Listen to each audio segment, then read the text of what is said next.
നമസ്കാരം. ഇത് കോട്ടൺ സ്പോഞ്ചാണ്. ഇത് ഓൺലൈനിൽ നമുക്ക് വാങ്ങിക്കാൻ കിട്ടും. ഇത് കട്ടിയുള്ളൊരു സാധനമാണ്. നമ്മൾ കുതിർക്കുന്ന ഉടനെ ഇത് നല്ല സോഫ്റ്റായിട്ട് മാറും. ഇത് യൂസ് ചെയ്യുന്നത് കൂടുതലും ഫ്രിഡ്ജ്, നമ്മുടെ അലമാര, പിന്നെ ഗ്ലാസ് ടോപ്പുള്ള സ്റ്റൗവ്, ഇതൊക്കെ നമ്മൾ തുടയ്ക്കാനായിട്ട്, ക്ലീൻ ചെയ്യാനായിട്ട് നമുക്ക് ഇത് ഉപയോഗിക്കാം. അപ്പോൾ ഞാനിന്ന് നമ്മുടെ ഫ്രിഡ്ജ് ഒന്ന് ക്ലീൻ ചെയ്യുവാണേ. അപ്പോൾ അതിനുള്ളിലുള്ള എല്ലാ സാധനങ്ങളും ഞാൻ കുറേ നാളായിരുന്നു ഒന്ന് വൃത്തിയാക്കിയിട്ട്. അപ്പോൾ ഞാൻ അതിനുള്ള സാധനങ്ങളെല്ലാം മാറ്റിയതിന് ശേഷം ഞാനതൊന്ന് ഡീഫ്രോസ്റ്റ് ചെയ്തു ആദ്യം തന്നെ.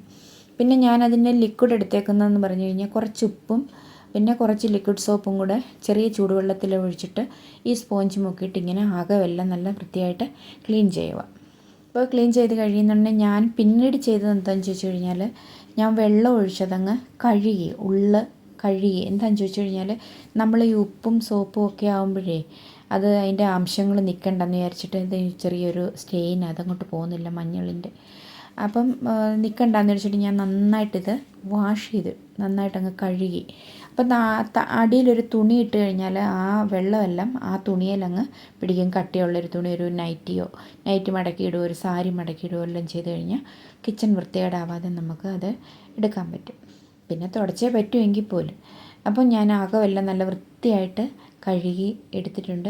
ഇനി നമ്മൾ പുറവും അതുപോലെ നമ്മൾ വൃത്തിയായിട്ട് ഇതുകൊണ്ടൊന്ന് ക്ലീൻ ആക്കിയിട്ട് ഒന്ന് തുടച്ചെടുക്കുവാണ്. അപ്പോൾ അത് കഴിഞ്ഞിട്ട് ഞാൻ പിന്നെ ആ കഴുകാൻ വെച്ചിരുന്ന സാധനങ്ങളെല്ലാം ഇതിനിടയ്ക്കൂടെ ഞാൻ കഴുകിയിട്ട് ഇതെല്ലാം വീണ്ടും നമ്മൾ ഉള്ളിലാക്കി. പിന്നെ പുറമെല്ലാം വൃത്തിയാക്കിയിട്ട് പുറയിൽ ബാക്കിലിരിക്കുന്ന ഇത് രാത്രി ആയതുകൊണ്ട് ക്ലിയർ അല്ല കേട്ടോ. പിന്നെ പുറകിലിരിക്കുന്ന വെള്ളവും നമ്മൾ എടുത്ത് റിമൂവ് ചെയ്തു. എന്നിട്ട് പിന്നെ നമ്മളിതെല്ലാം സെറ്റ് ചെയ്തു. എല്ലാം അധികം നമ്മൾ തള്ളി നിറച്ച് വെക്കാതിരിക്കാമെങ്കിൽ കാണാനൊരു ഭംഗിയാണ്. എനിക്ക് ഓർഗനൈസറൊന്നുമില്ല, ഉള്ള ഓർഗനൈസറൊക്കെ കൊണ്ട് ഞാൻ അഡ്ജസ്റ്റ് ചെയ്തു. അപ്പോൾ ഇതാണ് എൻ്റെ ഇന്നത്തെ ജോലി. എല്ലാവരും ഇഷ്ടപ്പെടുവാണെങ്കിൽ ലൈക്ക് ചെയ്യണം. പിന്നെ എല്ലാവരും മാസത്തിലൊരിക്കലെങ്കിലും നമ്മുടെ ഈ ഫ്രിഡ്ജ് ഒന്ന് ക്ലീൻ ചെയ്യണം. കാരണം ഒരുപാട് ബാക്ടീരിയാസൊക്കെ അടങ്ങിയിട്ടുള്ളതാണ് നമ്മുടെ ഫ്രിഡ്ജിൽ. അപ്പോൾ ഏറ്റവും അടിയിലത്തെ ഡ്രോയിൽ സാധാരണ ഉരുളൻകിഴങ്ങും ഉള്ളിയും കൂടി ഇടുന്നവരുണ്ട്. അപ്പോൾ അത് രണ്ടും കൂടെ ചേർന്ന് കഴിഞ്ഞാൽ പെട്ടെന്ന് ചീഞ്ഞു പോകുന്നതുകൊണ്ട് ഒന്നുകിൽ ഉരുളൻകിഴങ്ങ് അല്ലെങ്കിൽ ഉള്ളി മാത്രം അതിൽ ഇടാൻ ശ്രദ്ധിക്കുക.